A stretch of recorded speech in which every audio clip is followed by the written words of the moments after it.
Friends अभी हम start करते हैं इलेक्ट्रोमैग्नेटिक स्पेक्ट्रा में। लास्ट वीडियो में हमने डिस्कस किया था कि स्पेक्ट्रोस्कोपी क्या होती है और टाइप्स ऑफ स्पेक्ट्रोस्कोपी के बारे में हमने देखा था कि डिफरेंट ट्रांजिशन से कौन कौन से स्पेक्ट्रोस्कोपी अराइज होती है।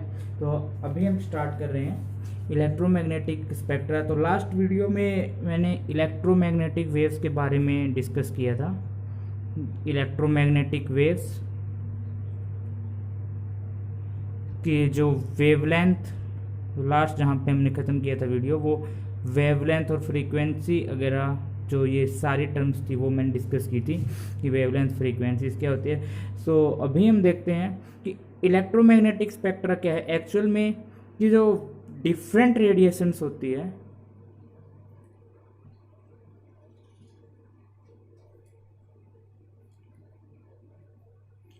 उनकी फ्रीक्वेंसी और वेवलेंथ डिफरेंट होती है। Different radiations has different frequency and wavelength.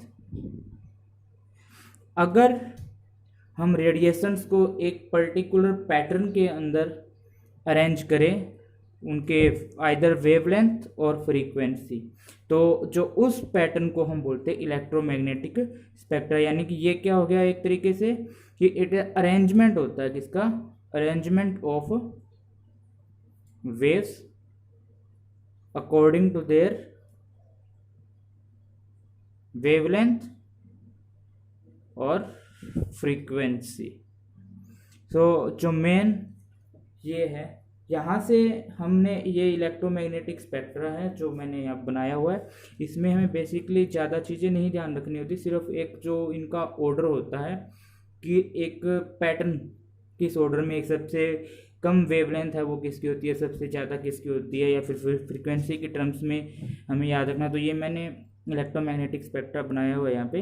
तो सबसे कम वेवलेंथ होती है वो होती है गामा रेस, जो जिनकी 0.1 एंगस्ट्रॉम से कम की वेवलेंथ होती है। 0.1 एंगस्ट्रॉम से 10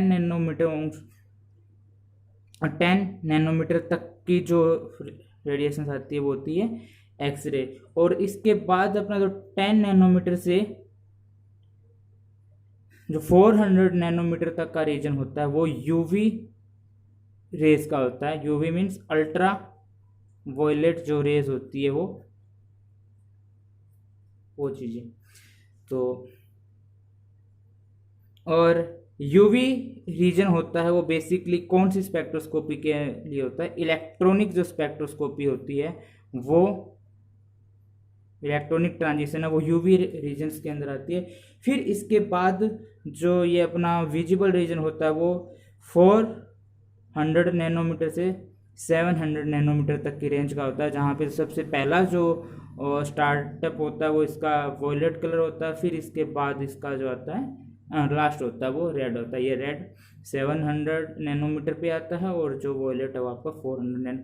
तो रेड से आगे का जो ये एरिया होता है वो इंफ्रारेड रीजन होता है, आईआर रीजन। और आईआर रीजन के अंदर अपनी कौन सी ट्रांजिशन होती है, वाइब्रेशनल स्पेक्ट्रोस्कोपी। तो वाइब्रेशनल ट्रांजिशंस होती है वो आईआर रीजन के अंदर आती है। फिर इसके बाद 1 mm से 1 मीटर तक की रेंज का जो रीजन होता है वो माइक्रोवेव रीजन होता है, जिसके अंदर मेनली कौन सी ट्रांजिशन होती है, रोटेशनल ट्रांजिशन या रोटेशनल स्पेक्ट्रोस्कोपी है वो इसके अंदर आते हैं माइक्रोवेव रीजन्स के अंदर। फिर इससे हायर फ्रीक्वेंसीज की जो वेव्स होती है वो रेडियो वेव्स होती है, और रेडियो वेव्स का यूज होता है अपना बेसिकली एनएमआर के लिए। तो एनएमआर स्पेक्ट्रा है वो रेडियो वेव्स को एब्जॉर्ब करने के बाद राइज होता है, और माइक्रोवेव रीजन्स की जो वेव्स है वो एब्जॉर्ब करने से रोटेशनल स्पेक्ट्रा, रोटेशनल ट्रांजिशन, और आईआर से वाइब्रेशनल, और यूवी और विजिबल से इलेक्ट्रॉनिक स्पेक्ट्रा। इलेक्ट्रॉनिक स्पेक्ट्रा में ये दोनों आते हैं, विजिबल और अल्ट्रा वायलेट रीजन्स। ओके, सो अभी हम एक चीज़ और थोड़ा देखते हैं इसके अंदर। जो इलेक्ट्रोमैग्नेटिक रेडिएशंस अगर आप देखें तो यहाँ पे 2 वर्ड्स हैं, इलेक्ट्रोमैग्नेटिक रेडिएशंस। ये इलेक्ट्रोमैग्नेटिक है, ये इलेक्ट्रो प्लस मैग्नेटिक। तो यहाँ पे हर एक इलेक्ट्रोमैग्नेटिक रेडिएशंस के अंदर जो दोनों फील्ड होते हैं वो एक दूसरे के परपेंडिकुलर होते हैं, और ये प्रोपेगेशन ऑफ वेव मैंने रिप्रेजेंट कर रहा हूँ, प्रोपेगेशन ऑफ वेव, और ये इलेक्ट्रिक फील्ड और ये मैग्नेटिक फील्ड। तो इलेक्ट्रिक फील्ड और जो मैग्नेटिक फील्ड है ये दोनों, ठीक, ओके। सो इलेक्ट्रोमैग्नेटिक रेडिएशन में इलेक्ट्रिक फील्ड और मैग्नेटिक फील्ड है, दोनों प्रोपेगेट करते हैं, दोनों एक दूसरे के परपेंडिकुलर प्रोपेगेट करते हैं, चलते हैं। मैटर होता है, मैटर के पास दोनों प्रॉपर्टीज होती है, इलेक्ट्रिक प्रॉपर्टीज भी होती है और मैग्नेटिक प्रॉपर्टीज। तो मैटर के साथ इलेक्ट्रिक फील्ड भी इंटरेक्ट करेगा और मैटर के साथ मैग्नेटिक फील्ड भी इंटरेक्ट करेगा। तो जिस टाइप से ये इंटरेक्शंस होती है उसके अकॉर्डिंग डिफरेंट डिफरेंट जो इफेक्ट्स है वो अराइज होते हैं। जैसे यदि हम ये देखें कि मैटर के साथ इलेक्ट्रिक फील्ड अगर इंटरेक्ट करेगा तो इलेक्ट्रिक फील्ड के इंटरेक्ट करने से जो मेन जो इफेक्ट्स है वो प्रोड्यूस होते हैं, जैसे यूवी स्पेक्ट्रोस्कोपी है, आईआर स्पेक्ट्रोस्कोपी है, और जो स्टार्क इफेक्ट है वो इलेक्ट्रिक फील्ड की जो इंटरेक्शंस होती है मैटर के साथ वो, और जहाँ पे मैग्नेटिक फील्ड इंटरेक्ट करते हैं और मैग्नेटिक फील्ड के इंटरेक्शन को स्टडी किया जाता है तो उससे जो अपने स्पेक्ट्रोस्कोपी अराइज होती है वो होती है एनएमआर, जिसे हम न्यूक्लियर मैग्नेटिक रेजोनेंस भी बोलते हैं। और दूसरा इसका जो इफेक्ट है वो जी मैन इफेक्ट के बारे में आपने सुना ही होगा। ये जो मैन है वो कि मैटर के साथ यदि इलेक्ट्रोमैग्नेटिक रेडिएशन का इलेक्ट्रिक पार्ट है वो अगर इंटरेक्ट करता है तो यूवी, आईआर और स्टार्क इफेक्ट जैसे इफेक्ट प्रोड्यूस होते हैं, और मैग्नेटिक फील्ड के कारण एनएमआर और जी मैन इफेक्ट है, ये चीज़ें इंटरेक्ट करती है। अब हम बात करते हैं इलेक्ट्रोमैग्नेटिक स्पेक्ट्रा हो गया, इलेक्ट्रोमैग्नेटिक रेडिएशंस ये दोनों पार्ट होते हैं वो इंटरेक्ट करते हैं मैग्नेटिक फील्ड और इलेक्ट्रिक फील्ड, उस कारण से कौन कौन से इफेक्ट प्रोड्यूस होते हैं। तो अभी हम नेक्स्ट बात करते हैं स्पेक्ट्रोमीटर की। स्पेक्ट्रोमीटर क्या होता है? ये इंस्ट्रूमेंट है, स्पेक्ट्रोमीटर इंस्ट्रूमेंट है, और ये इंस्ट्रूमेंट जिसकी हेल्प से हम स्पेक्ट्रा प्राप्त करते हैं, स्पेक्ट्रा लेते हैं, उस इंस्ट्रूमेंट को हम स्पेक्ट्रोमीटर कहते हैं। तो स्पेक्ट्रोमीटर क्या हो गया? It is the instrument which used to observe spectra।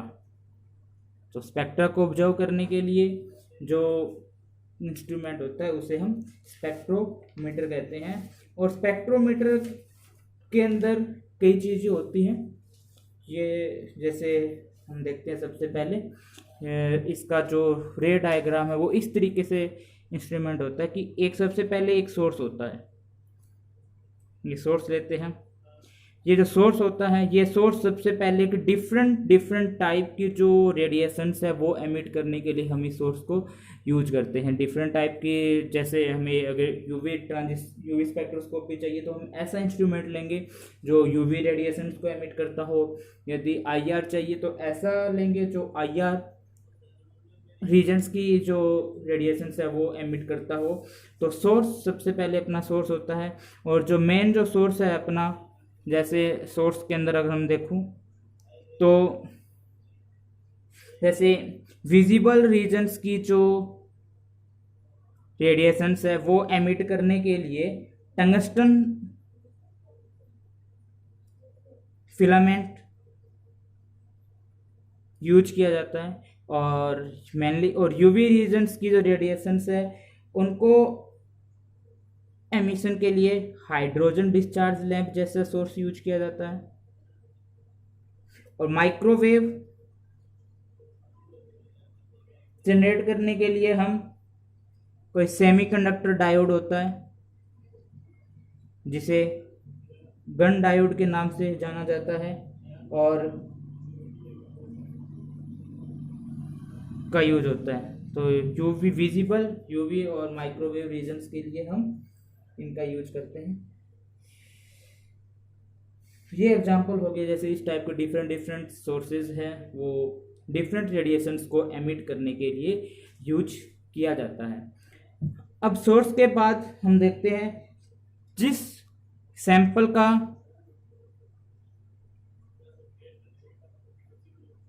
हमें स्पेक्ट्रा लेना है, जिस मैटर का, उसका सैंपल बना के हम इसके अंदर यूज करते हैं। ये सैंपल आइदर लिक्विड भी हो सकता है और सॉलिड भी हो सकता है। तो सॉलिड और लिक्विड स्पेक्ट्रा लेने के लिए डिफरेंट डिफरेंट टेक्निक्स होती हैं। बेसिकली एब्जॉर्प्शन स्पेक्ट्रोस्कोपी के अंदर ज़्यादातर लिक्विड फॉर्म में जो सैंपल है वो लिया जाता है। इसे किसी ऐसे कंपाउंड के अंदर भी डिजोल्व करके लिया जा सकता है जो पर्टिकुलर रीजन्स के अंदर जो फ्रीक्वेंसीज है वो एब्जॉर्ब ना करता हो। जैसे हमें IR रीजन के अंदर अगर स्पेक्ट्रा लेना है तो IR को हम, तो उस सैंपल को हम ऐसे लिक्विड मिक्सचर के अंदर डिजोल्व करके लेंगे जो IR रीजन्स की फ्रीक्वेंसी को एब्जॉर्ब ना करता हो। ओके, सो इस टाइप से ये सैंपल होगा। सैंपल यहाँ से सोर्स ऑफ लाइट आएगी और इसके बाद इसमें से पास आउट होगी, और पास आउट होने के बाद ये एक एनालाइजर का यूज होता है, और जो ये एनालाइजर होता है इस सैंपल को रखा जाता है इसके अंदर, ये इसे सैंपल ट्यूब भी बोलते हैं, जिसके अंदर सैंपल रखा जाता है उसे सैंपल ट्यूब बोला जाता है।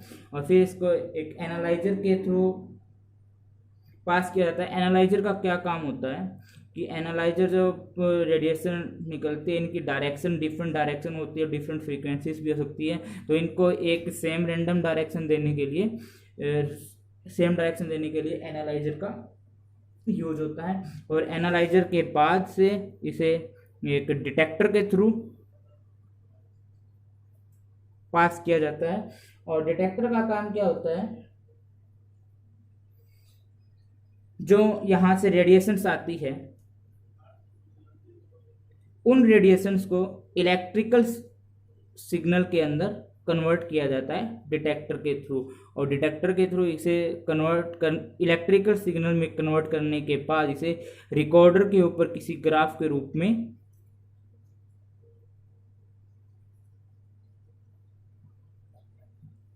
स्पेक्ट्रा को इकट्ठा कलेक्ट किया जाता है, डाटा को। ठीक है, और बीच में कई बार मॉड्यूलेटर भी यूज करते हैं हम। यहाँ पे कई इंस्टीट्यूट में मॉड्यूलेटर का यूज किया जाता है, और मॉड्यूलेटर का जो काम होता है वो सिग्नल को, जो मॉड्यूलेटर है वो यूज किया जाता है इस सैंपल के अंदर, और इस मॉड्यूलेटर के थ्रू जो AC सिग्नल है वो लिया जाता है कि यहाँ से इलेक्ट्रिकल सिग्नल को AC सिग्नल बनाने के लिए, अल्टरनेटिंग सिग्नल बनाने के लिए मॉड्यूलेटर का यूज हुआ होता है। तो मेन जो स्पेक्ट्रोमीटर होता है उसका रे डायग्राम ये होता है। यहाँ पे सबसे पहले हम सोर्स लेते हैं, सोर्स के बाद एक सैंपल ट्यूब ली जाती है जिसके अंदर सैंपल रखते हैं, सैंपल के बाद एनालाइजर, और एनालाइजर के थ्रू रेडिएशंस होती है, उनके एक फ्रीक्वेंसी की रेडिएशंस गेन करने के यूज होता है। और फिर डिटेक्टर का यूज होता है कि यहाँ से जो रेडिएशंस यहाँ पे आ रही होती है उनका इलेक्ट्रिकल सिग्नल में कन्वर्ट करना, और इलेक्ट्रिकल सिग्नल को फिर रिकॉर्डर पे ग्राफ के रूप में प्राप्त किया जाता है। ये सब है यहाँ पे। तो अभी हम स्टार्ट करेंगे। तो ये जो बेसिक है वो हो गया स्पेक्ट्रोस्कोपी।